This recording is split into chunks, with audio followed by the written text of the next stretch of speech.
Hello, everybody. I'd like to introduce you to Marek Rozycki from Last Mile Experts. Thank you for joining us today, Marek.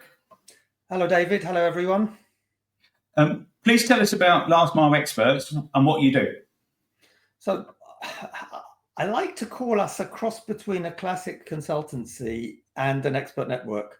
I think what makes us stand out is the fact that we have no juniors. Every member of the team has been a senior executive, in most cases with 20 or 30 years experience. And what does that mean? It means that, quite frankly, David, we've made the mistakes ourselves, so our clients don't have to make them. Good. So anything that is related to the last mile, so courier, express, parcel, postal, e-commerce, last mile. And, David, when we say last mile, we actually mean all of it, the first mile, middle mile, and last mile. But I think last mile just seems to have caught on. And there used to be an old TSB advert that you might remember, David. It said, the answer is yes, now tell us the question.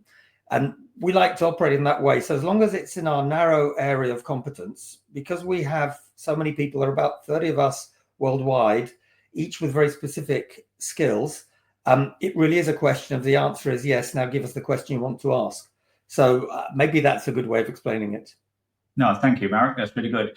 I always ask everyone this question. What brought you into the lovely logistics sector? Well, you actually know this one, David. I was a young and upcoming banker at Lloyds Bank, and Lloyds decided to move the head office from the city to Bristol. And though Bristol's a brilliant place for a young guy who really wants to make it, I was wondering, is Bristol where I want to go at that stage? And when I looked around, by complete chance, actually my mum found an ad in the Polish Daily that DHL was looking for a finance director. I was the most junior of junior managers at Lloyds Bank. This was quite a big company, finance director. I thought I had no chance. But one interview later, I was the finance director, DHL Poland incumbent. Amazing. And, a bit like a lot of people we speak to, most of us sort of have fallen into it rather than a cunning plan, as Baldrick might say. So please tell us about, the out-of-home and last mile sector and how you see it developing over the next few years. So generally speaking, last mile is an incredible place to be.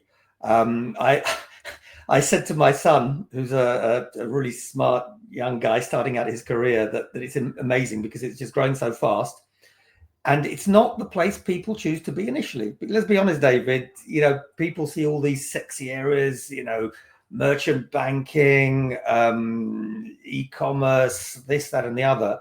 And I think we fall by the wayside a little bit. But once people get into the business, they realize that it's growing really fast. There's a chance to really make a change because it isn't like banking, which is very formalized and, how much can you change, or within production where you have a product. So again, you can change the marketing a bit, but the core product, generally speaking, okay, may change. That's maybe not the best example, but it's not going to be so easy here. With a good idea, you can almost overnight change what's happening. And, we'll talk about it maybe later, but I think Amazon Logistics was a great example of how one company in a very short space of time can completely change the way that a whole industry is moving. So I think, that's what's amazing about the last mile. What is even more important, why is it relevant? And I'm a firm believer in the green economy and in, ecological topics. And I think our area is a place where we can really make a difference. So just by switching deliveries to out of home, we can perhaps reduce the carbon footprint by 2/3 in urban areas and even more in rural ones. That really can change people's lives. And because our sector, parcel delivery in general, does create a lot of greenhouse gases and carbon, I think it's a really big deal. No, thank you. And it's one of the questions we'll be talking about later, which is great. And what do you see as the biggest opportunities and threats for the participants in the out-of-home, and locker marketplace? Well, you won't be surprised to hear that it's about development of out of home. But in particular, I think the biggest opportunity is well-planned open networks. And open networks mean a lot of things to a lot of people. But what I'm talking about is a network that is shared between several carriers, operated in a logistically efficient manner. Because today you do have some open networks whereby different carriers can use that network, but typically it's what I call the cell rental model, which isn't really efficient because you get 3 or 4 different couriers going to the same machine. So a lot of the negatives that you get previously are still there. You don't have one courier, one route going to one machine. You have potentially 3, 4, 5 or more. So I think, my dream is to have big, efficient open networks. I think there will be closed networks, and Amazon is an example of that. InPost, in most cases, is an example of that. But there's really room, in my view, for alternative open networks. We're not quite there yet. I can see this happening, and I think it's the biggest opportunity. The biggest threat is that we don't take advantage of this, and that people say, well, we love home delivery, our clients love home delivery, let's keep home delivery, which I still believe has a place in the last mile, but it should be a premium service. And I remember somebody, actually David from the UK, said to me, Marek, the UK will never be an out-of-home market. And for me, it's a bit akin to the guy who said the Beatles will never be a success. Well, that shows how old I am, but I think that's a good example. No, thank you. And obviously, I'm based in the UK, and obviously you're an expert around the world, but particularly across Europe. So when it comes to out of home, what, if you were sort of summarising where the most developed markets are and where the most sort of more the slower moving markets are across Europe, if that's okay to ask? Of course it is. So you won't be surprised to hear that Poland, aka Lokaland, is arguably one of the most advanced. It's certainly the biggest in terms of numbers of machines. What's interesting, a little bit of history, it's actually Germany that, or maybe I should say Germany and Austria, that invented the concept. So for those who are not aware, Deutsche Post, together with Kebbe, I believe, actually created the first models of locker and the concept behind it. And although the idea was incredible, they even had a few really good patents that probably shouldn't have been given that protected them for a while. But in my view, they over-engineered it. They actually made it quite difficult to use the machine. So can you believe it? You had to go to a post office to register to have the right to use a locker. How many hoops will people jump through to do something like that? Of course, that's changed today. But Germany and Austria were the smart guys and girls who made it happen. But actually, it was then, I think, you had a combination of 2 alternative types of country. You had countries like Poland and Czech that grew very fast, that developed networks. And then you had, I would say, just very advanced markets. I'm thinking of the Nordics, Sweden, Norway, Finland, Denmark, but particularly, I would say, the ones more to the north who actually said, look, we've got to do something here. The geography that we've got means it's very difficult to deliver economically. We care about the environment. And actually, I'm not sure what the latest figures are, but when I last looked, I think Finland in particular had something like 80% of parcels, B2C parcels, actually going out of home. So that's a really big deal. I'll answer the second part of the question, which was, so those are the places where it's really happening. I would say this middle ground, they're places that I think are going to take off. So I reckon that the UK is one of the most developed last mile or CP markets. And I can really see big things happening there. If you just look at the development of InPost lockers, Quadient lockers, Kretinsky said he wants to have, I think, 20,000 lockers with the Royal Mail Group, or IDS, I think it's called now. You've got these great ideas with making traditional post boxes into hybrid, or letterboxes, I should say, into hybrid sort of almost mini lockers. So I think there's a lot of great stuff happening, and I have big sort of expectations as regards the UK. Unsurprisingly, France is important.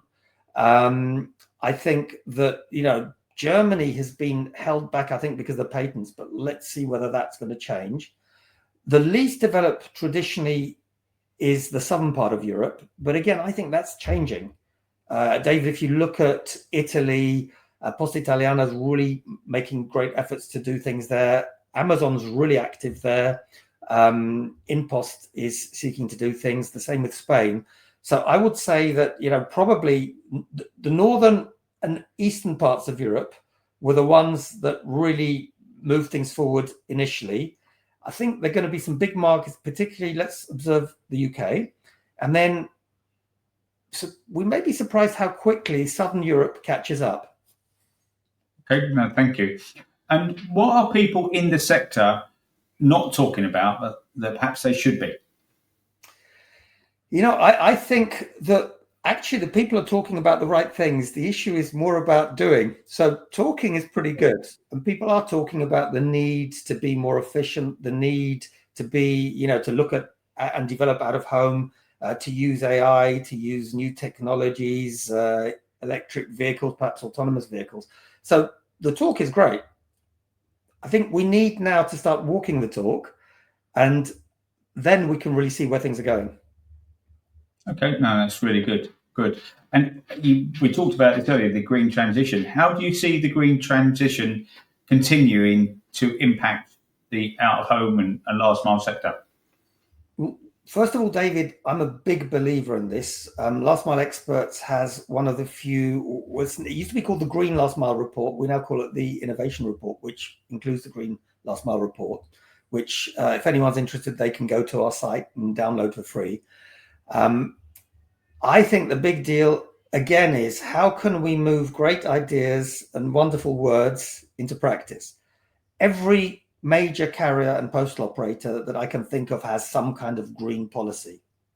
Some of them I think are actually really good and genuine. Some of them I think pay lip service to being green. And one of the things that really disappoints me, when we ask for concrete projects in our report, we actually get very few. I have to say, shopper barter companies like Every, who actually have given us data every time, but some of the players that are really out there, I won't name names, some of the really big players that are out there, shouting about their green credentials, just either are not interested or are concerned that actually they can't demonstrate in numbers what they're actually up to, or a mixture of the two. Okay, that's good. And do you think, these green credentials that everyone wants can happen by themselves through market forces, or do you think there will need to be some sort of legislation guidance by governments? I think the role of governments is really important. If governments don't offer a carrot and stick, and the carrot has to be attractive enough and the stick has to be painful enough, I think it's going to be very difficult.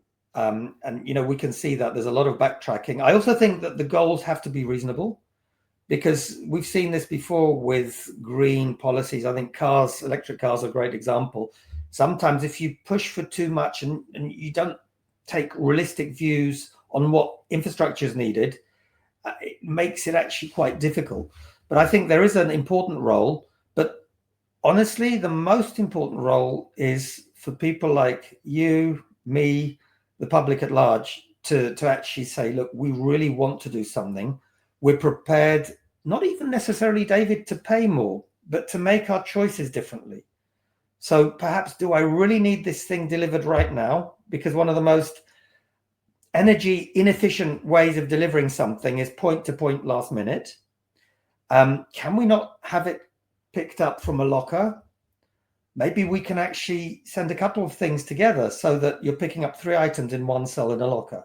And if you really, really need a home delivery, then the same thing. Perhaps you can combine in such a way. And the Amazon actually is really cool. They've got a product, I think, called Amazon Day. So you can combine your deliveries on one day. Yeah, that's good. And it'll be interesting to see how that develops.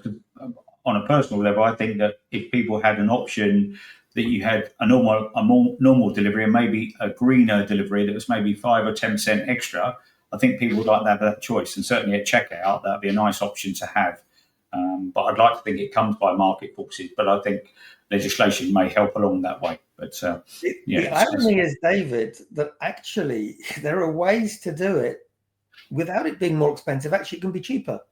So if you have what I call slipper distance, and to be fair to the guys at bpost, I nicked it from you guys. So slipper distance, I think, is brilliant. If your nearest locker is slipper distance, it's on your way. So mine is, for example, wherever I go, I cannot leave my estate without passing it. So from my perspective, it's like a home delivery. And that is not only ecological, but actually it's a cheaper option. So it doesn't have to be more expensive. You can make a choice that is a healthy choice for the environment, but also a healthy choice for your pocket. Yeah, no, it's good. And you know, so if lockers can be based in major conurbations where people are busy and then get to it within, 5-10 minutes walk, it's got to be a good option, hasn't it? Absolutely. I think, the thing about parcel lockers, and PUDOs for that matter, is it begins and ends with density and proximity. If the network, of course, it's got to work efficiently, the software has to work, your app has to be customer centric. But if your nearest access point, locker or PUDO, is 5 miles away, it just isn't going to fly. No, okay, that's great. Obviously, you've been in this sector a long time, and obviously you was a big player with Amazon and DPD Group. Over your career, what development in the sector surprised you most in your career? You might not be surprised to hear this. I think it's Amazon. This was a company that had no credentials in the last mile.